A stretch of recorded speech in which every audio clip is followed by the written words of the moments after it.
This is a review of BLLE Chapter 4, Constitutional Law and United States Commerce.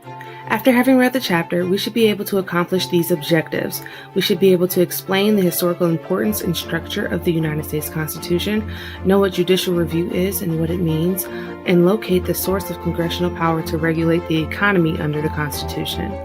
We should also be able to describe the different phases of congressional power over commerce, explain what power the states retain over commerce, describe how the Supreme Court under the Supremacy Clause balances state and federal laws, and also explain how the Bill of Rights relates to business activities in the United States.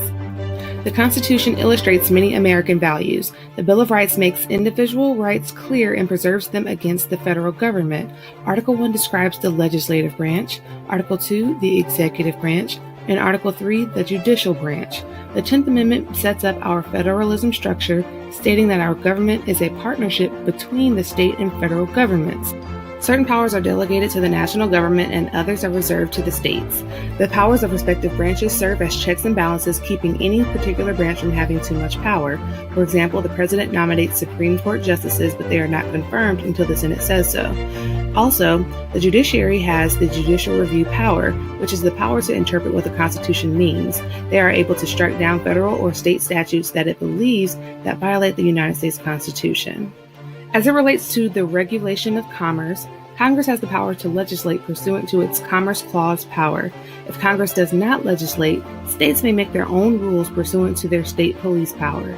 Using its powers of judicial review, the Supreme Court's interpretation of the Commerce Clause has varied over time, even though the language of the clause remains the same. Congress has the exclusive power to make laws relating to foreign trade and commerce, and to commerce among the states. In early Commerce Clause cases, SCOTUS took a strict constructionist view, allowing Congress to legislate aspects of the movement of goods between the states, but everything else was considered to be wholly intrastate and outside the bounds of their Commerce Clause power. In each of the cited cases, the Supreme Court said the use of interstate transportation was necessary to accomplish harmful results. Thus, Congress could regulate interstate transportation by prohibiting the use of the facilities of interstate commerce to effect the evil intended. However, in Hammer, you will notice something different. There, the Supreme Court stated that the mere fact that the goods were intended for interstate commerce transportation did not make their production subject to federal legislation. The legislation only counted for minors who were making the goods. During the period between 1930s and the 1970s, the Supreme Court applied a less strict construction of the Commerce Clause, stating that modest impacts on interstate commerce were reachable by federal legislation. During the period between World War II and the 1990s, the Supreme Court applied the substantial effects doctrine to Commerce Clause cases, stating that any connection to interstate commerce would make law constitutional. Most recently, however, the Supreme Court has applied a slightly more strict construction of the Commerce Clause. Here they state that the connection cannot be conjured up from just anything. When Congress does not exercise its powers under the Commerce Clause and states regulate under their police powers, then the Supreme Court may limit the state legislation that discriminates against interstate commerce or places an undue burden on it. This is called the Dormant Commerce Clause. There are two types of Dormant Commerce Clause cases: discrimination on the basis of origin and undue burden on interstate commerce. If a state passes a law that discriminates in its treatment of any article of commerce based on its state of origin, then the Supreme Court will strike down the law. If the state also passes a law that unduly burdens interstate commerce, then the Supreme Court will strike down that law also. When Congress uses its Commerce Clause powers, it can reserve exclusive regulatory authority and thereby preempt laws that infringe on that authority. Preemption is based on the Supremacy Clause of Article 5 of the United States Constitution. There are two types of preemption: express and implied. Express preemption is when Congress expressly states that federal law, assuming that it is valid and constitutional, intends to preempt certain types of state legislation. Implied preemption is when Congress has been silent on the issue but intends to preempt state legislation. Implied preemption takes two forms: conflict and field. Under conflict preemption, a state law is in conflict with federal law because it is impossible to comply with both at the same time, or state law is in conflict with federal law because it interferes with the objectives of the federal law or is an obstacle to the accomplishment of the federal purpose. Under field preemption, the federal government has fully occupied the field it chose to regulate, therefore there is no room for state regulation. The Bill of Rights applies only to state and federal government action. It does not limit what a company or person in the private sector may do. However, a private company may be regarded as participating in state action. States also have rights under the Bill of Rights. Under Kimmel v. Florida, the Supreme Court found the words of the 11th Amendment a basis for declaring that states may not have to obey certain federal statutes. Some of the Bill of Rights applies to businesses. Businesses are legal entities and considered persons in this regard. They have the First Amendment political speech rights that cannot be impaired by Congress or the states without some compelling governmental interest, with restrictions on those rights that are narrowly tailored. Businesses are also protected by the Fourth Amendment. Business that is in an industry that is closely regulated can be subject to regular administrative searches and searched more frequently and without warrant.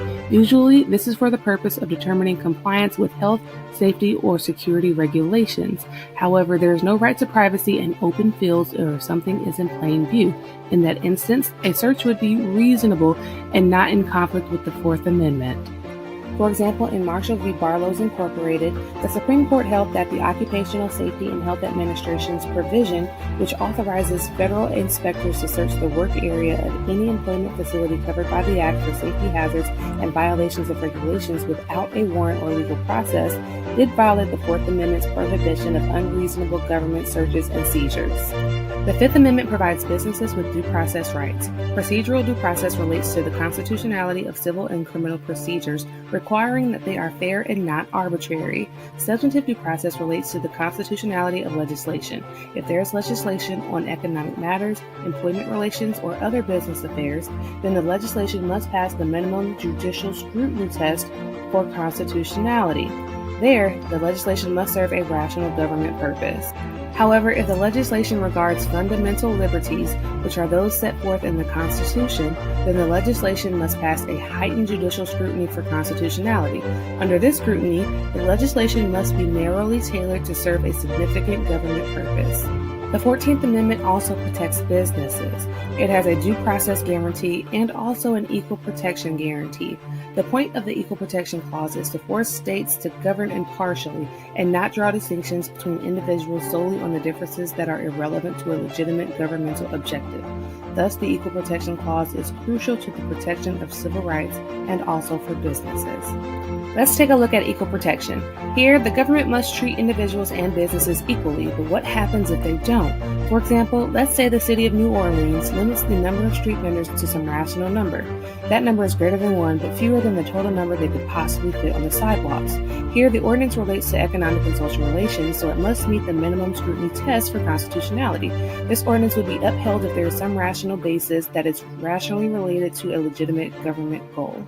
Or, for example, if New Orleans limits the number of street vendors who are men, or if they decreed that all street vendors must be women, thinking that it would attract more tourism, here the classification would be based on gender, thus the law would have to meet a stricter standard.